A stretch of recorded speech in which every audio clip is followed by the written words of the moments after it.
nandun ako sa Davao nung lumabas niyang deception na yan. And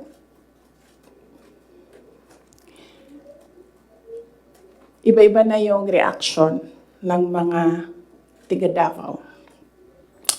And lahat, hindi maganda yung reaction. Yawa na siya na'y nangilad, siya pa'y nang budol, siya pa'y bagagnaw nga musulti nga I was deceived. So I thought, well, I will not talk for myself, but I will talk for all the Filipinos nga ang nararamdaman nila ay hindi nabalik ang justice ng boto nila. So 2021, kasi madami ang nagsasabi na we are on this road to perdition. Our country is on this road to perdition because matigas ang ulo ni Inday Sara. Hindi siya nakinig sa tatay niya. Kung nakinig lang siya sa tatay niya, tumakbo siyang president, hindi mangyayari itong nangyayari sa bansa natin ngayon. And hindi lang yan isang beses na narinig ko, madaming beses. Even kapag pumupunta ako sa mga iba't ibang lugar, diretso ako sinasabihan ng mga tao, hindi ka kasi nakinig sa tatay mo. Or they would say, one time nasabihan ako, it's all your fault.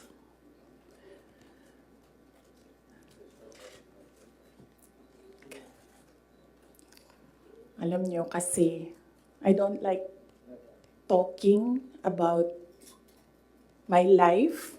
I don't like talking about my feelings. I only want to talk about my work. Kaya hindi ako nagsasalita. Pero ganito yung nangyari. PRD never, ever asked me to run for president. Yan yung totoo. 7 times niya ako pinuntahan sa bahay ng nanay ko, sa bahay ng asawa ko. Hindi siya talaga nagsabi sa akin na tumakbo ka for president. In fact, sinabi niya sa akin, huwag kang tumakbo for president kasi nanggaling ako dyan, mahirap siya na trabaho, anak kita, naaawa ako sa iyo to go through what I had to go through. Yan ang sinabi niya sa akin, paulit-ulit. And sino ang witness ko to say na totoo ang sinasabi ko? Yung nanay ko. Because sa 7 discussions na yon, nandoon ang nanay ko parati, nakaupo, nakikinig, hindi nagsasalita. There was only one time, one discussion na nagsalita yung nanay ko. Nilagay ko yung nanay ko doon para makinig siya sa aming dalawa ni PRD. So, on the hindsight, maybe ginamitan ako ng reverse psychology ni PRD, hindi ko alam. Siya lang ang nakakaalam kung bakit paulit-ulit niya sinabi sa akin, huwag ka tumakbo for president. Kung magkakaroon kayo ng pagkakataon na tanungin niyo siya bakit. Another proof na hindi ako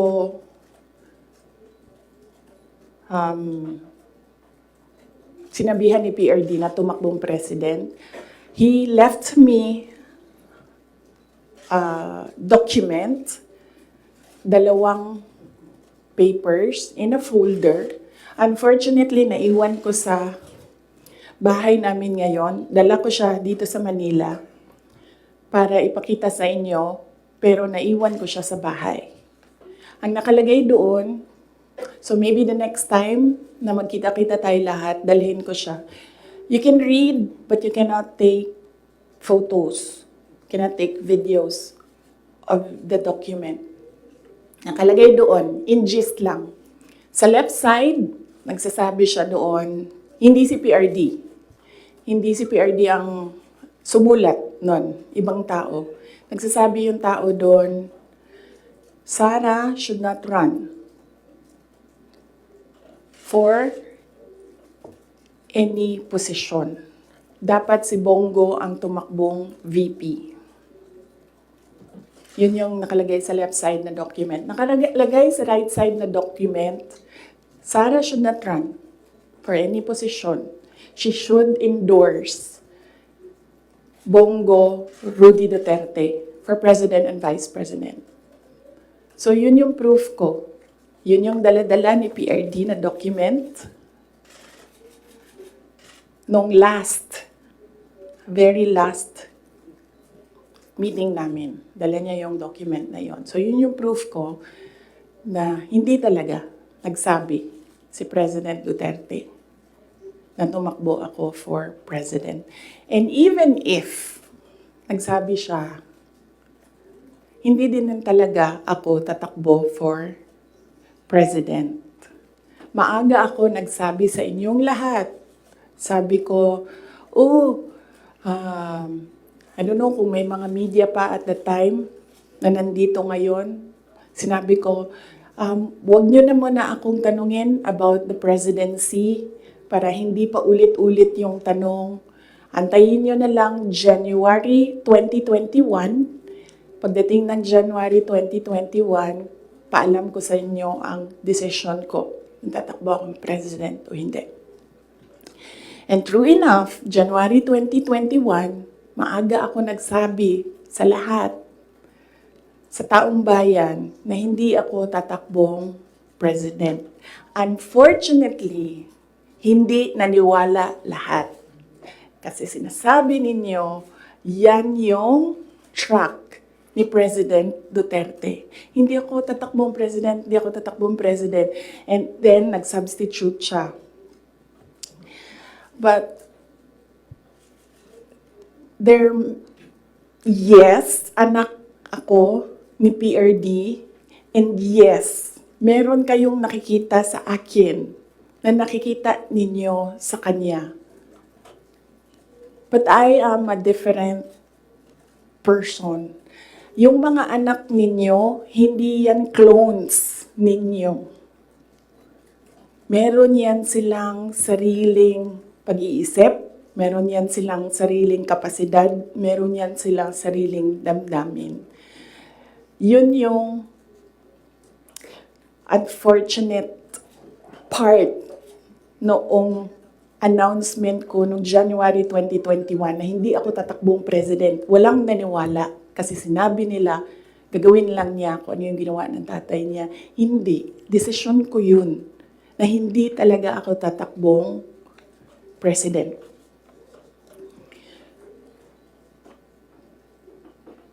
Because at that time,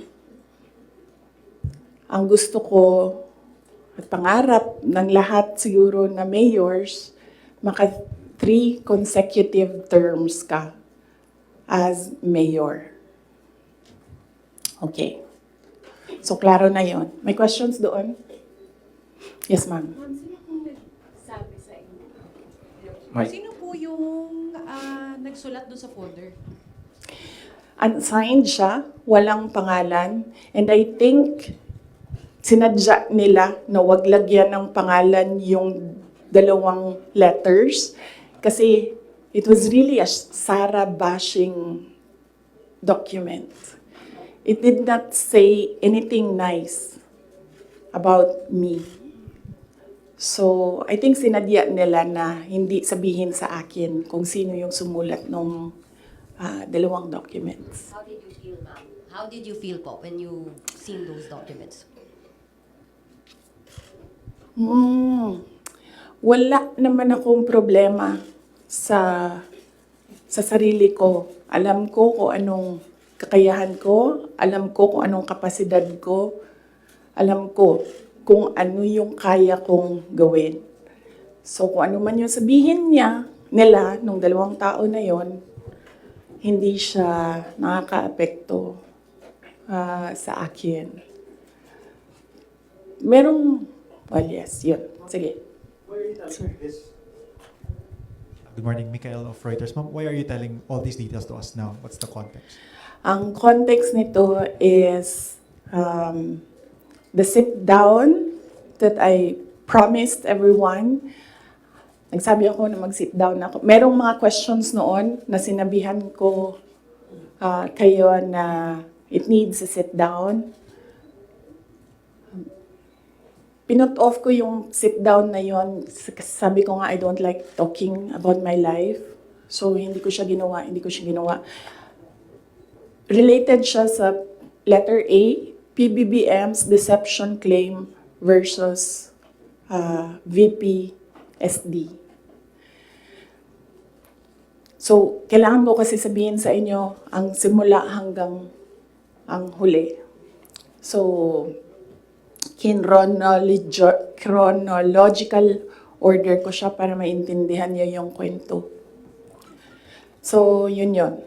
Yung deception. Actually, nung narinig ko yung deception,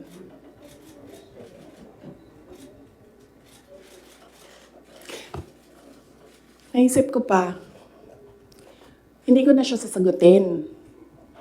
Kasi, for the love of God, presidente ka na.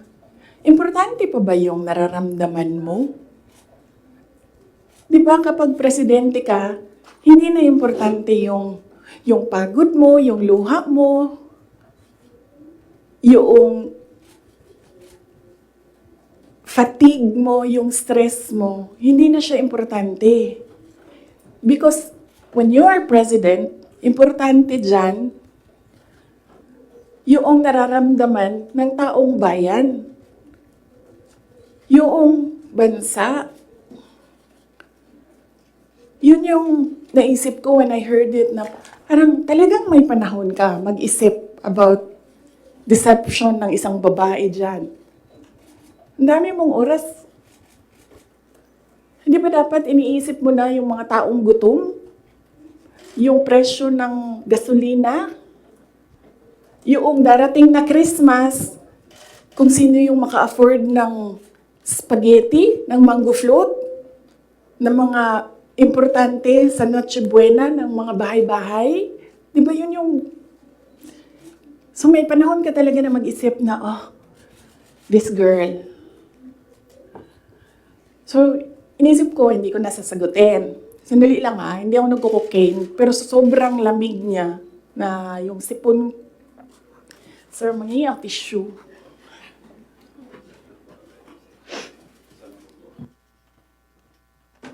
Wag niyo lang hinaan, sir, kasi sa sobrang dami natin. Tissue lang, sir, may panyo ako. Ayoko ng panyo. Huwag niyo i-off, sir, kasi sa sobrang dami natin, mamamatay tayo dito pag walang aircon. Kasi hindi iikot yung hangin.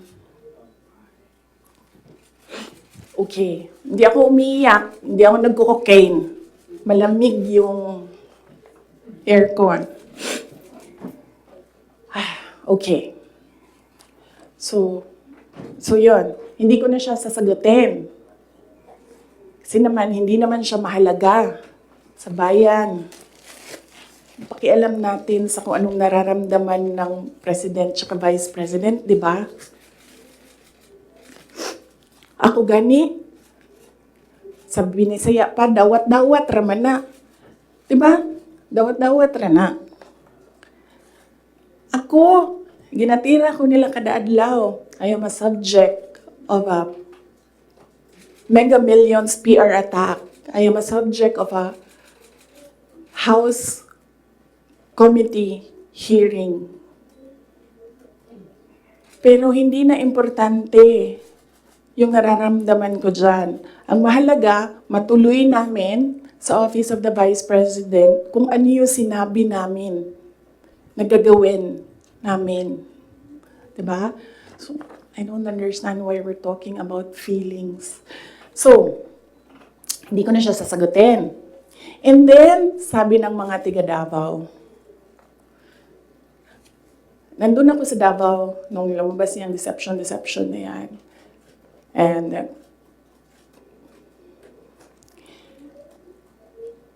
iba-iba na yung reaction ng mga tiga Davao. And lahat, hindi maganda yung reaction. Yawa na siya na'y nangilad, siya pa'y nang budol, siya pa'y bagagnaw, nga musulti, nga I was deceived. So I thought, well, I will not talk for myself, but I will talk for all the Filipinos nga ang nararamdaman nila ay hindi nabalik ang justice ng boto nila.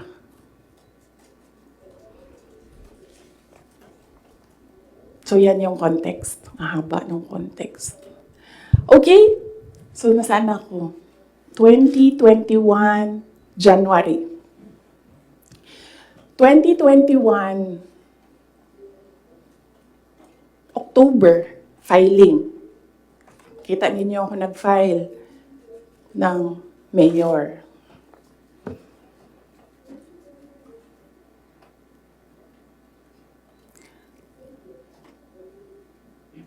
Mayor talaga yung tatakbuhan ko. Masakit sa akin na naririnig yung mga tao na we are disappointed in you. Kasi sa pagtakbo ba, dili man gud na siya kanaganing kung ingnan ka sa mga tao nga, daganday mo, dagan na lang ka. Muna po daw ka. Mundagan ko, o presidente, ingani ang may tabo. Nagkaroon ako ng SWOT analysis para lang takbo o hindi. Diba? Lahat ng pumapasok sa opisina ko when I was mayor, meron akong paper nakahati ng ganyan. Okay, ikaw, you give me a pro and a con. You give me a positive and a negative running for president. Ganyan yung ginawa ko. And unfortunately, mas madaming negative kaysa sa lumabas na positive. And honestly, sa totoo lang, sabihin ko sa inyo, ang number one doon na positive, ganito lang. Ganito kasimple. Pangarap ko magkaroon ng effigy na sinusunog. Totoo yan. Because I feel na parang, wow. Sino ba sa inyo, sino ba sa atin ang ginagawa ng effigy? Diba? Sino ba sa atin ang meron talagang tao na hindi matutulog ng ilang araw para gagawa ng effigy tapos susunugin?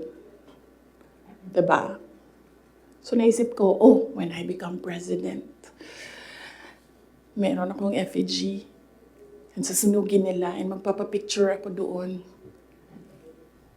Kasi hindi lahat ng tao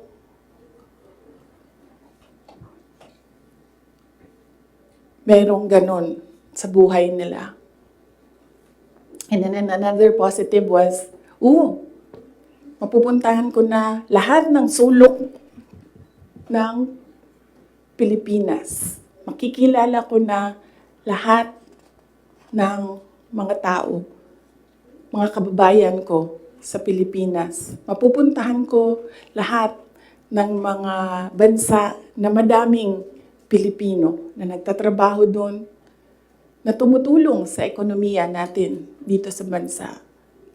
One of those positive. things na nalista doon. Na nasabi ko, kung makapunta ako doon sa kanilang lugar, baka naman ma-inspire sila na gawin kung ano yung ginagawa sa Davao City. At the time, bago ako bumaba for mayor, Davao City, nabayaran namin yung utang ng Davao City. 0 ang utang ng Davao City. Number 4 kami sa competitiveness across the country among all HUCs. Number 8 kami sa pinakamayaman na syudad. Insurgency-free kami. Ang dami naming awards. If I remember the number right, 117 awards ang 2016 namin until 2022.